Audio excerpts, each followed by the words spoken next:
12 years. That's how long Savannah and I had been married. 12 years of inside jokes, growing pains, cross-country moves, sleepless nights, and shared triumphs. Our life wasn't perfect, whose is, but it was ours. And despite the bumps, I still loved her. So when our 12th anniversary rolled around, I wanted to remind us of where it all began. I took the day off work, called in a favor to cover my shift. That alone should have tipped her off that something special was coming. I don't take time off. But I wanted to do this right.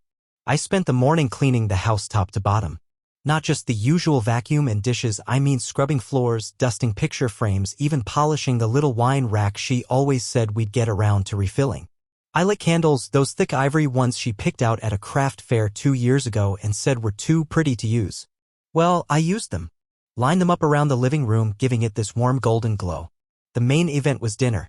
I didn't cook, I'm decent in the kitchen, but I wasn't taking any chances. I ordered in from Corvina's, the tiny Italian restaurant where we had our first real date. The same place where, back in 2011, she spilled wine on my sleeve and then laughed so hard she cried. I picked up lasagna for her, mushroom risotto for me, and a bottle of the same Pinot we'd split that night. I set the table just like it was back then: 2 candles, cloth napkins, no phones. I even dug out the old playlist we made in our first year of marriage and played it low in the background. Ellie, our 11-year-old, was with her grandma for the night. I'd arranged that a week in advance so we'd have the whole house to ourselves. No distractions, no interruptions. Just the two of us. By 6 o'clock, everything was ready. I changed into the gray button-down she once said brought out my eyes, lit the candles, and waited. 7 came. No sign of her. I figured, okay, she's just running behind. Maybe court went late. Maybe she had to finish a deposition. I know her job's intense, family law isn't exactly 9 to 5. By 8, the wine had warmed and cooled again. I put on a fresh bottle, just in case. By 9, I stopped making excuses. My calls went to voicemail. I texted her twice, then 3 times. At 9:47, I finally got a reply. Sorry babe, stuck at work. Court stuff ran late. Rain check. That was it. No apology. No heart emoji. Just rain check. I sat there for a minute reading the text over and over. I didn't respond. I couldn't, not yet. Something about the message felt cold. Off. Not just the words but the timing. Savannah never missed anniversaries. Even in the rough years after Ellie was born, after her mom passed, during our move, she always made time. A card. A quick dinner. A note on the mirror. Something. So I sat there in the soft candlelight, our wedding photo on the mantel staring back at me, the smell of cold lasagna filling the room, and I started thinking. I thought about how distant she'd been lately. Not just busy, everyone's busy, but checked out. Her laugh had changed. Shorter. Sharper. Like she was holding something back. And the way she always turned her phone upside down when we sat together, like it was a reflex. The quick glances to the screen, the barely there smiles when reading a message. Still, I didn't want to assume. Maybe I was reading too much into things. Maybe I was being insecure. Then I opened Facebook. I wasn't looking for anything. I just needed a distraction. Something to quiet my thoughts.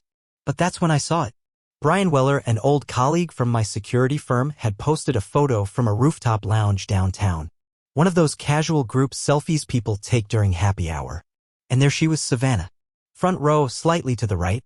Wearing her navy blazer and a soft red blouse I hadn't seen in a while. Hair curled, makeup perfect. Smiling wide. But it wasn't the smile that froze me. It was the man beside her. Dr. Noah Grace. Our family physician. Our friend. He'd been to our house. Shared dinners with us. Treated Ellie's bronchitis last winter. Savannah was leaning toward him, not in a friendly way, but in that close, familiar way you do when you're caught in your own world. Her hand hovered over his, their fingers almost touching. They were sharing a drink. 2 straws. 1 glass. The caption read, "Spontaneous drinks with the best crew. Couldn't ask for better company." And Savannah was tagged.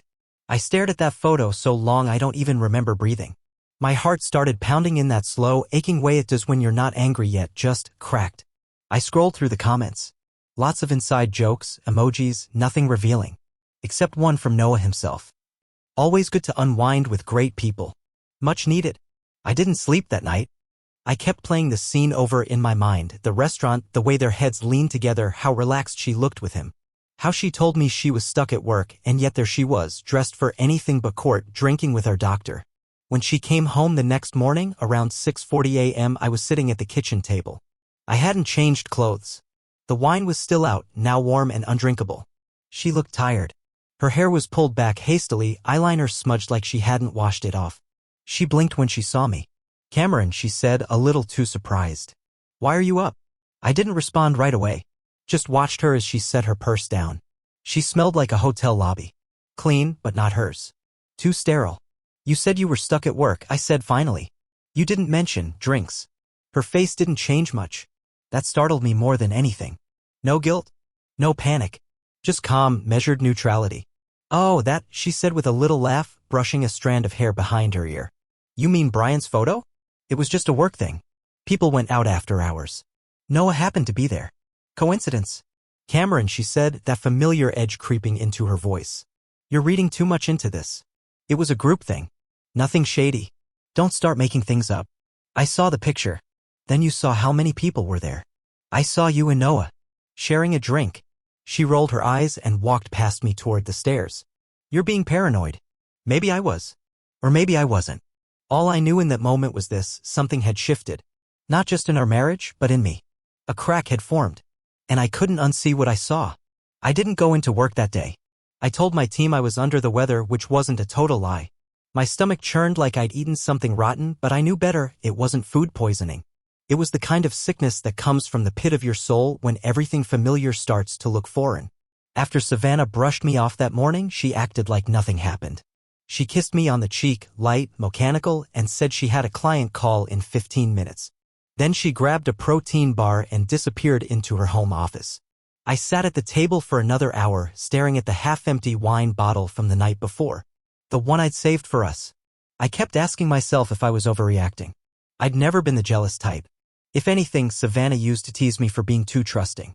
But something about that photo, something about the way she lied so easily rattled me. It wasn't just the drink. It wasn't just Noah. It was the ease with which she dismissed me like I was the crazy one for noticing the obvious. I went upstairs and sat on the edge of our bed. That's when the reel started playing in my head. Little things. Things I hadn't paid attention to until now. There was the time 2 months ago when she came home hours late from a court hearing and couldn't explain what the case was about. She said it was confidential. When I pushed, she got snappy and accused me of not respecting her work. I dropped it because I didn't want to argue. But now I remembered that she had no hearing listed on the calendar we both used to sync our schedules. Then there was her phone. Once upon a time, it would sit unlocked on the kitchen counter while she cooked or watched Netflix. Now she carried it with her everywhere, even into the bathroom. She started locking it religiously, and if it buzzed, she'd turn it face down before picking it up. A few times I caught her tilting the screen away from me like she was guarding national secrets. She also stopped showing me photos from her day. Savannah used to share everything: funny texts from clients, candid sh*ts of Ellie at soccer practice, memes from her coworkers. Lately? Nothing. Just silence. Her world felt sealed off from me, and I was standing outside looking in like a stranger. The weight of it all pressed down on me like bricks. I laid back on the bed and stared at the ceiling fan spinning slowly above me. What if I was wrong? What if this was all in my head? Stress could do that, right? But then I remembered Ellie. She said something last week that chilled me in hindsight. We were at the grocery store and she tugged on my sleeve, looking confused. "Dad, is Mom mad at me?" "Why do you say that?" I asked. "She doesn't smile at me anymore," Ellie said, her face scrunched up. "She's always on her phone or whispering in the car. And she keeps telling me not to tell you stuff." That had stopped me cold. At the time, I figured maybe Savannah was just tense with work. Now, I wasn't so sure. Later that evening, while Savannah was in a Zoom meeting, I picked up her coat from the chair by the door. Her phone slipped out of the pocket and landed face down on the floor. When I handed it back, she yanked it from my hand faster than I could blink. "Don't go through my stuff," she snapped. "That's not okay, Cameron." I just stood there stunned. I hadn't even looked at the screen. She mumbled something about boundaries and stormed back into her office, door slamming behind her. I stared at that closed door for a long time. Something was broken. I just didn't know how deep the cracks went yet. That night, I couldn't sleep. I laid next to her, the space between us feeling like a canyon. I listened to her breathing, steady and soft, and tried to remember when we stopped holding each other at night. It used to be automatic. Now we faced opposite directions like roommates with invisible walls. At 2:17 a.m. I got up and went to the kitchen. I sat in the dark with a cup of cold coffee and opened my laptop. I wasn't proud of what I did next. I started looking through our digital calendar, matching her court appearances with the public docket. Most of them checked out, but a few didn't exist. One in particular stood out: 3 weeks ago, a Friday night hearing in Dalton County. She claimed it was a sensitive family case. But when I searched the court docket, nothing came up. Not under her name, not under any case file from her firm. I checked again. Still nothing. I felt the floor tilt under me. Was she lying about her work? If she was lying about that, what else? I closed the laptop and stared into the dark, trying to calm the rising panic. The easy explanation would have been stress. Miscommunication. But deep down, I knew better. The next morning, I watched her move through the house like nothing had changed. She made breakfast, packed Ellie's lunch, joked about traffic. But it all felt wrong. Too rehearsed. Too smooth. Like she was playing a part in a show I no longer believed in.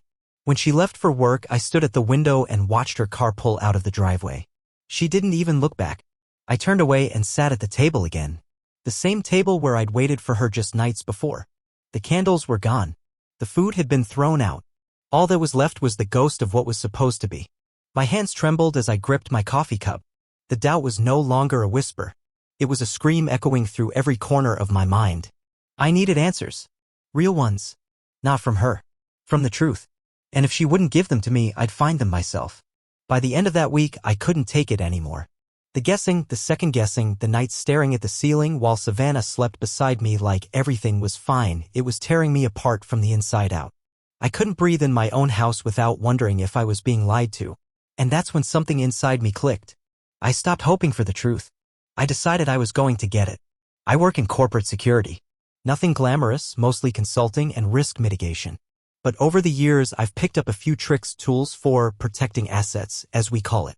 I never thought I'd use them in my personal life. But when your gut's screaming and your reality's cracking open, lines blur. The first thing I did was track her schedule. I already had access to our shared digital calendar, but I set up a shadow version, something private where I could log discrepancies. Days when her calendar said court appearance, but her GPS said unknown location. That kind of thing. Savannah had recently started using a secondary phone line, just for clients, she said. I'd asked about it months ago when I saw the extra charger in her bag. She brushed it off like it was no big deal, told me it helped her keep work separate from personal. But now I wasn't so sure. I activated some low-level device tracking using tools meant for lost phones, completely legal if it's on a shared plan. Her work phone wasn't, but her primary still was. And what I found made my blood run cold. 2 Thursdays ago, Savannah had told me she had a hearing until 9 p.m. in Riverton, a courthouse 45 minutes away. I stayed home with Ellie, made pasta, and waited up with a movie. She came home at 9:30 p.m., flustered, said the judge had run late. Her story didn't set off alarms at the time. But according to her GPS, she never made it to Riverton. Her phone had pinged a location off Route 84, just past the highway exit near Rockwell Motel. A cheap place, one of those roadside strips with neon signs and curtained rooms, more known for short stays than long ones. I stared at that map pin for a long time, hoping it was a glitch. It wasn't. The next step was surveillance. I called an old contact, Lauren. She used to work for the Justice Department, now freelances in private analytics. We'd collaborated on a few internal fraud cases, and I trusted her. When I explained the situation, she didn't blink. I'll help you, she said, her voice steady. But only if you're sure you want to know everything. This doesn't end halfway. I'm already halfway dead, I said. Lauren helped me set up basic monitoring. Camera logs near our house. Background traffic pings from Savannah's email. Nothing invasive yet. Just patterns. Meanwhile, I started following her schedule in person when I could. One Friday, she claimed to have mediation in Westwood. I trailed her from a distance, keeping far enough to avoid suspicion. Her car didn't go to Westwood. It went to that same motel off Route 84. I parked across the street, heart hammering so loud I thought it might shatter the windshield. An hour passed. Then 2. At 11:17 a.m., Savannah emerged from room 14. She wasn't alone. Noah Grace followed right behind her. They were laughing. She reached back, touched his chest, and he leaned in close. Not kissing, but it might as well have been. His jacket was wrinkled. Her blouse was untucked. They looked like they'd just stepped out of a soap opera. I took a photo. Then another. My hands shook as I snapped the images, every frame branding itself into my memory. They didn't see me. They got into separate cars and left minutes apart. Probably thought they were being careful. Maybe they were. But not careful enough. That evening, she came home smelling like vanilla lotion and hotel soap. How is Westwood? I asked, as casual as I could manage. She blinked. Long mediation went sideways. Custody battles are the worst. I nodded slowly. Didn't seem like you went that direction. She tilted her head. What do you mean? Nothing, I said. Just a feeling. And just like that, the lie passed between us like smoke, thin, poisonous, and almost invisible. Over the next few days, I pulled court records. Cross-referenced everything she claimed with public dockets. At least 3 appointments didn't exist. 3 lies. Lauren came back with more. She'd managed to clone fragments of metadata from Savannah's old email logs. It wasn't enough to access content, but enough to track communication patterns. And guess whose name kept showing up? Noah Grace. Not once or twice. Dozens of times. Midday. Late night. Even during family dinner hours. One email string had a subject line that made my stomach drop. Next Friday at room 14, should we move the time? I printed everything. The GPS logs. The surveillance photos. The court docket inconsistencies. I built a file, like a case. Because it was one. One night, I was in the garage, sorting documents, when Ellie wandered in. She held a drawing in her hand, us at a park, stick figures smiling under a crooked sun. She looked up at me and said, "Daddy, are you and Mommy mad at each other?" I crouched down and hugged her so tight she squeaked. "No, sweetie," I lied. "Everything's okay." But it wasn't. Because now I knew. It wasn't a suspicion anymore. It wasn't paranoia. It was truth. Savannah was having an affair. A consistent, coordinated, shameless affair with our family doctor. And I was no longer just a husband. I was collateral. Knowing the truth didn't bring me peace. If anything, it lit a fuse inside me, slow-burning, silent, but steady. I wasn't interested in screaming matches or dramatic confrontations. Savannah could lie with a straight face, sleep beside me like nothing was happening. If that was the game, then fine. I'd stop playing defense. It was time to flip the script. I reached back out to Lauren. By then, she had started digging into Savannah's digital footprint. What she found wasn't just about infidelity, it was about intent. Malicious intent. "I think you need to see this," Lauren said one evening, handing me a USB drive. The files she'd recovered included several voice memos, likely taken from auto-synced recordings Savannah never realized were backing up to her cloud. One stood out. It was a muffled audio clip, timestamped 2 weeks prior, recorded at what sounded like a restaurant. I recognized Noah's voice instantly. Calm, confident. Smug.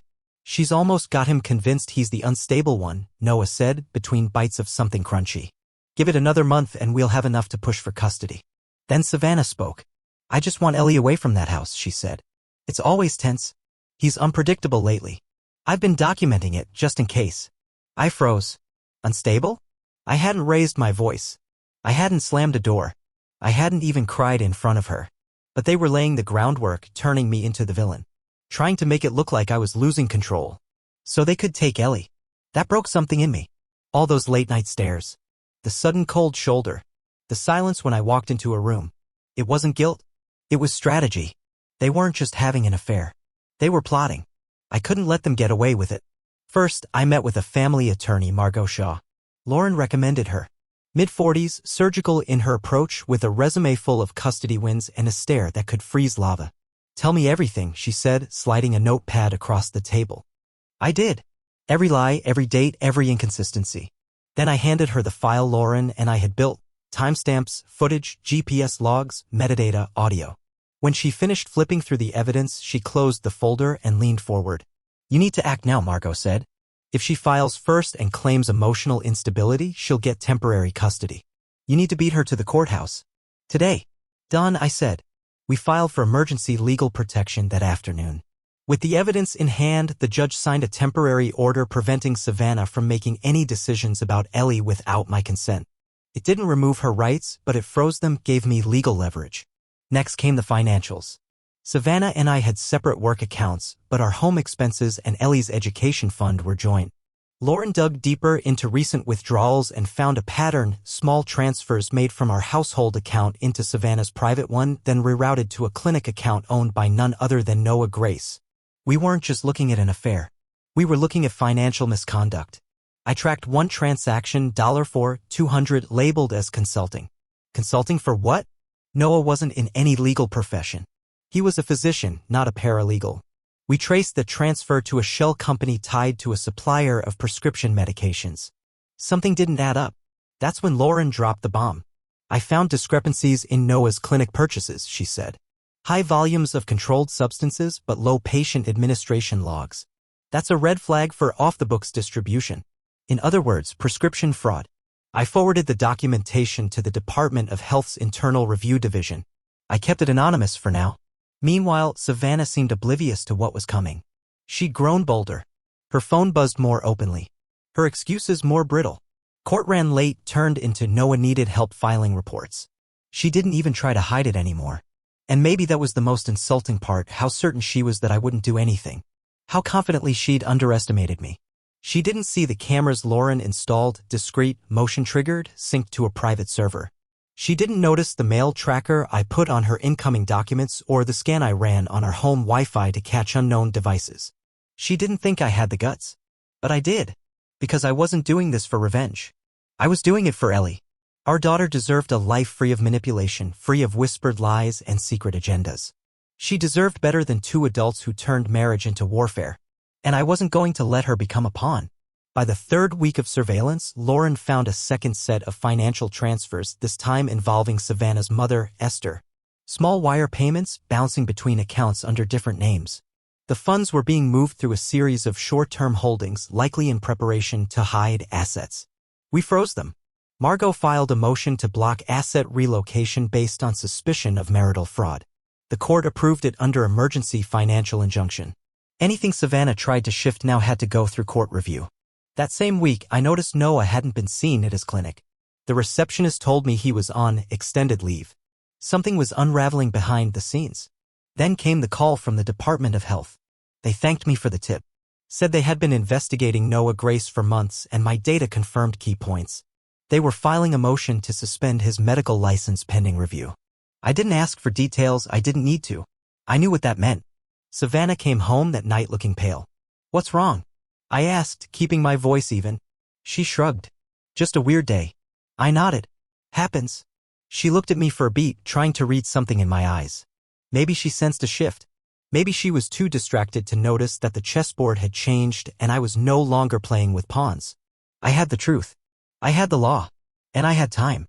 She was running out of all three. I woke up on a Saturday morning with something I hadn't felt in weeks: control. Not hope, not peace. Control. The difference was subtle but important. Hope meant believing Savannah might come clean.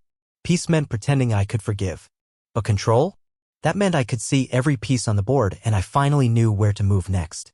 The legal protection order had gone through. Savannah couldn't make unilateral decisions about Ellie. That gave me footing. Next, I needed leverage, something to stop her from making her next play. Because I knew it was coming. You don't spend weeks feeding lies to your husband and building fake narratives with your affair partner without preparing an exit strategy. Lauren had already uncovered the money trail, but now we needed to tighten the loop. "You said she's been sending money to Noah's clinic," I told Lauren as we reviewed the spreadsheet of financial activity. "Not just sending," Lauren replied. "She's laundering it." My stomach turned. "You're sure?" She nodded, eyes glued to the screen. Her transfers are disguised as invoice payments, legal retainer fees, office equipment. But the recipient account is a dummy front. No tax filings, no staff records.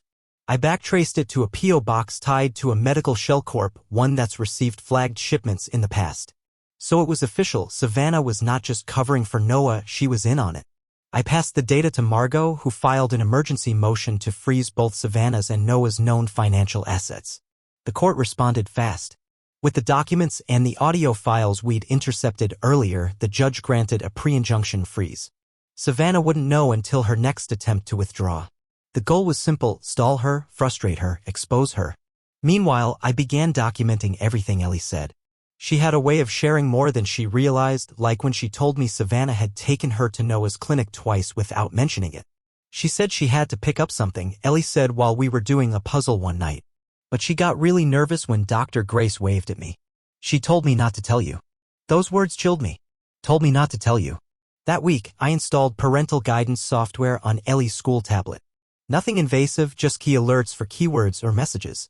The app flagged a conversation Savannah had with Ellie through a messaging tool they used for homework. It was subtle, but clear. "Savannah, remember, sweetheart, sometimes Daddy gets confused and says silly things. If he ever scares you, you tell me right away." Scares her? I hadn't even raised my voice in weeks. Savannah, and don't mention mommy's meetings, okay? It's not your job to worry about grown-up things. She was using our daughter as a decoy. That night, I filed an additional motion with the court. We attached the messages, photos, and a log of Savannah's visits to locations she told the court she wasn't frequenting. When the judge reviewed the audio from Savannah and Noah, especially the part about pushing for custody, everything shifted. The court placed a temporary hold on all modifications to Ellie's custody or guardianship. I remained her primary guardian until further notice, and Savannah was ordered to appear for a formal hearing. But it didn't stop there. While I was fortifying my side, Lauren took a closer look at Noah's clinic's activity. "You're going to want to sit down," she told me. Noah's clinic had ordered unusually large quantities of Schedule II and III medications, controlled substances. But the patient logs didn't match the inventory. In fact, many of the supposed patients were listed with non-existent IDs. "He's running an off-the-books distribution line," she said. "Selling meds likely without prescriptions. And based on your wife's financial trail, she's involved.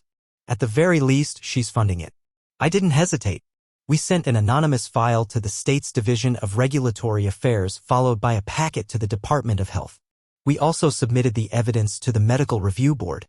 By the end of that week, I had emails confirming an active investigation had been opened. 2 days later, Noah's medical license was suspended pending review. And then Savannah's credit card bounced. That's how she found out her accounts were frozen. I came home to find her pacing in the living room, phone in hand, barking into the receiver.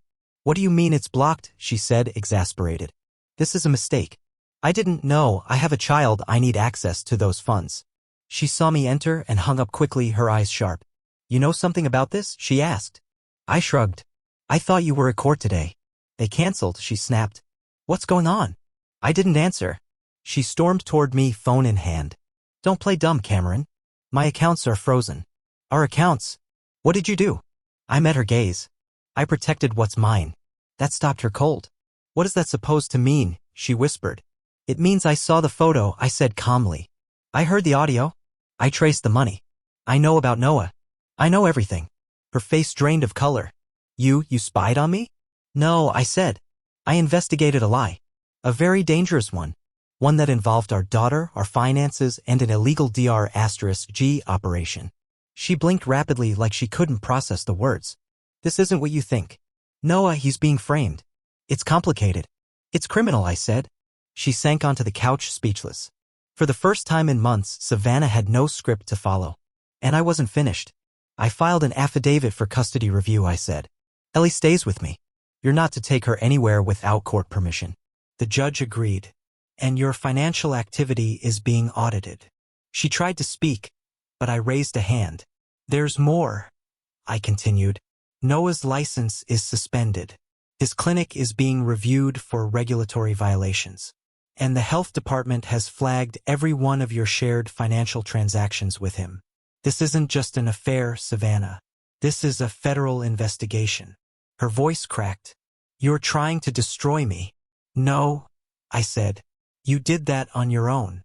I just made sure the truth caught up." She stood slowly, stunned, as if the air had left her lungs. For a moment, she looked like the woman I once knew, cornered, fragile. But I didn't feel pity. I felt resolve.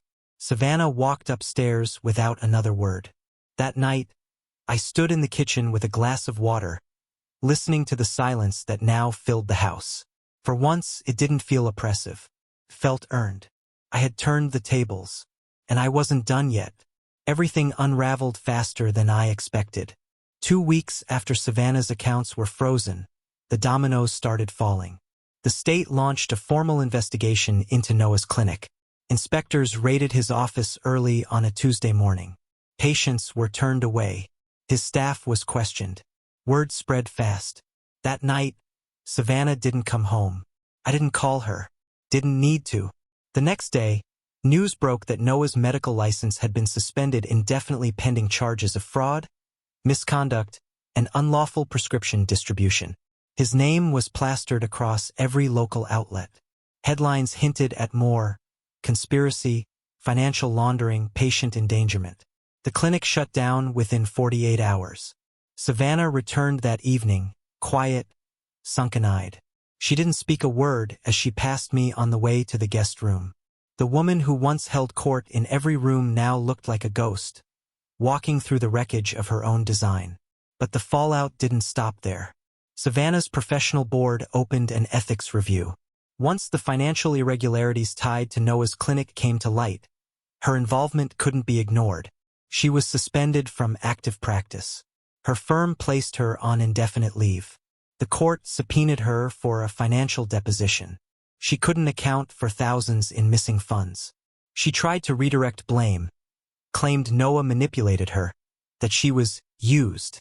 But the paper trail didn't lie. Our neighbors, friends, even her extended family began distancing themselves. Nobody wanted to be connected to scandal.